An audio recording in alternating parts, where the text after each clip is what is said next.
आप सभी ने फ़िल्म बंटी और बबली तो ज़रूर देखी होगी, जिसमें एक दंपत्ति कैसे लोगों को बेवकूफ़ बनाकर लाखों करोड़ों की ठगी कर लेता है। कुछ ऐसा ही मामला देखने को मिला कानपुर में, जहाँ पर एक पति-पत्नी ने लोगों से लाखों रुपए की ठगी कर ली और सबसे बड़ी बात ये है कि ये दोनों ही प्राइवेट बैंक में काम भी करते थे।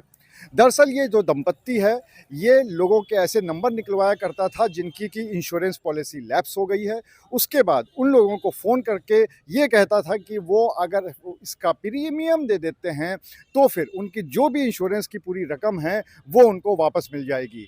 इसके लिए वो जस्ट डायल जैसी वेबसाइट का सहारा भी लेते थे। इसी के झांसे में आकर लोग फँस जाते थे और अपना लाखों रुपया लगा देते थे, जिसके बाद ये दंपत्ति उस लाखों रुपए को लेकर रफू चक्कर हो जाता था। इस पूरे मामले पर पुलिस का क्या कहना है, चलिए आपको वो सुनाते हैं।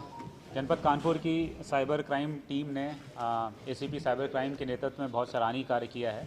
15 दिन पूर्व एक वादी ने आकर के साइबर थाने पर 41 लाख रुपए के साइबर फ्रॉड के बारे में बताया था, जिसमें उनके द्वारा बताया गया कि पूर्व में उनकी बीमा पॉलिसी लैप्स कर गई थी, क्योंकि वो पेमेंट जो इंस्टॉलमेंट्स का पेमेंट टाइमली नहीं कर पाए थे।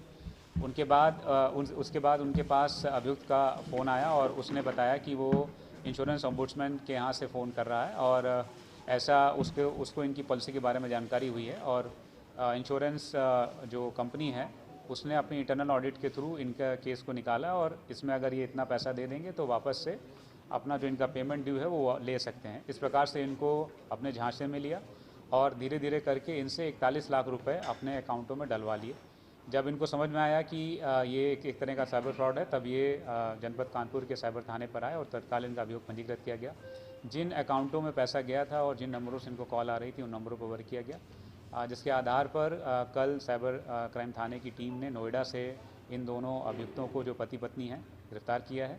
इनसे पूछताछ में जानकारी हुई है जो अभियुक्त पवन है, ये पूर्व में एक इंश्योरेंस कंपनी में काम कर चुका था, इसलिए इंश्योरेंस कंपनियां कैसे काम करती हैं, ओम्बुड्समैन का क्या काम होता है, इंटरनल ऑडिट कमेटी क्या करती है, इस बारे में उसको जानकारी थी।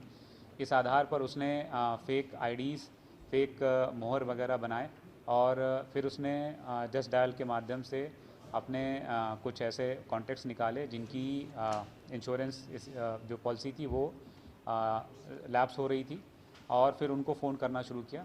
जो अभियुक्त पवन है उसकी पत्नी, जो दूसरी अभियुक्त रेनू है, वो जो म्यूल अकाउंट्स हैं वो प्रोवाइड करती थी।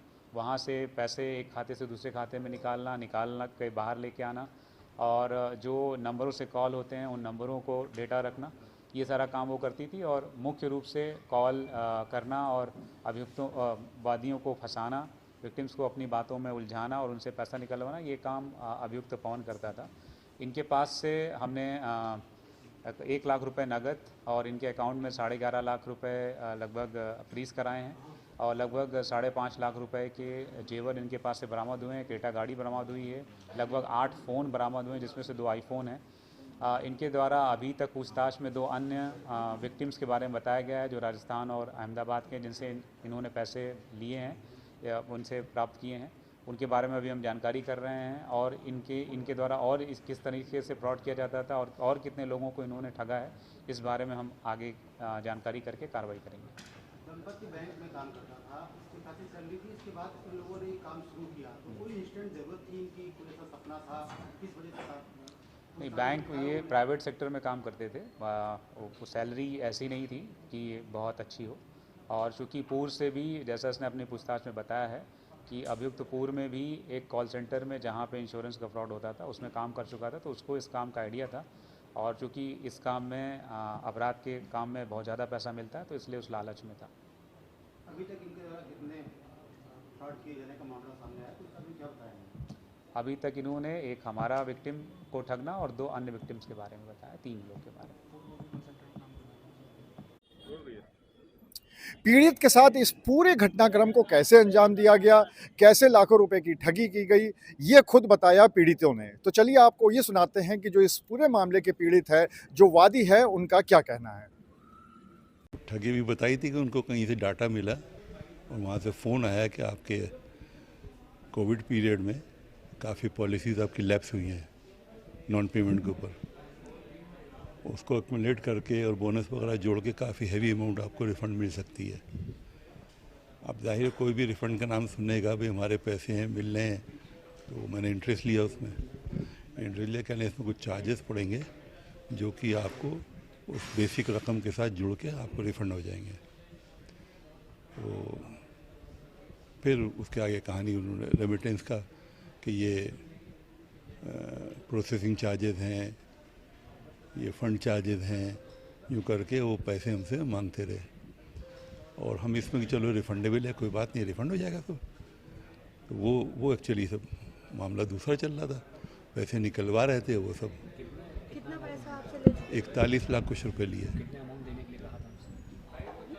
फाइनली तो 1,45,00,000 करीब है। आपको कैसे पता चला कि ये ठग है? भाई हमें डाउट हुआ कि पैसे मांगे चले जा रहे हैं, क्या चक्कर है।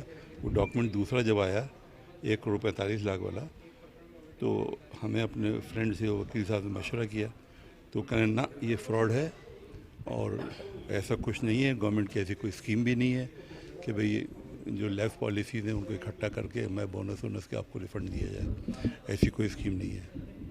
ये सब आपको इन्होंने मिसगाइड किया है।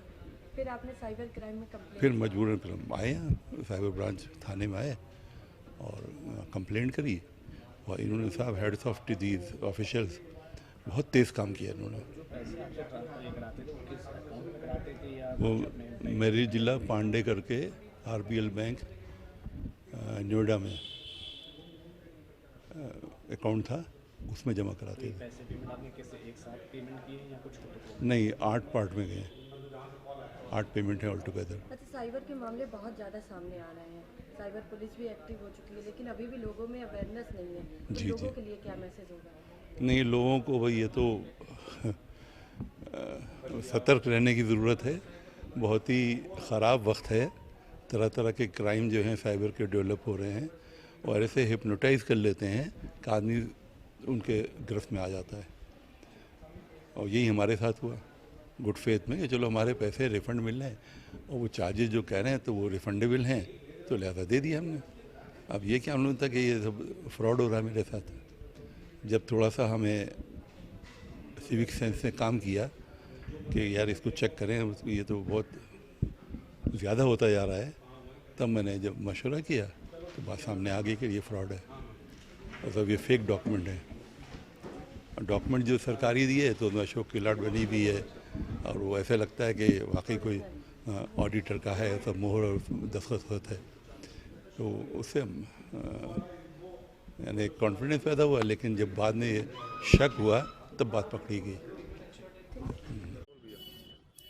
पुलिस को ये भी पता चला है कि कानपुर के अलावा राजस्थान और गुजरात में भी कुछ लोग ऐसे हैं जिनके साथ इस दंपत्ति ने ठगी की थी, उनसे भी लाखों रुपए की चपत लगाई थी। और अब पुलिस इस बारे में जानकारी करने की कोशिश कर रही है कि आखिर और कौन-कौन से लोग हैं जो कि इनके चंगुल में फंस गए थे और साथ ही साथ इनके क्या कोई और भी साथी थे जो इनका साथ दिया करते थे।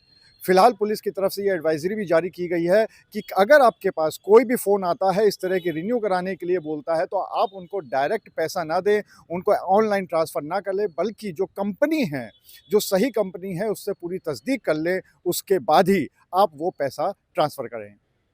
अनुराग अग्रवाल, TV9 कानपुर।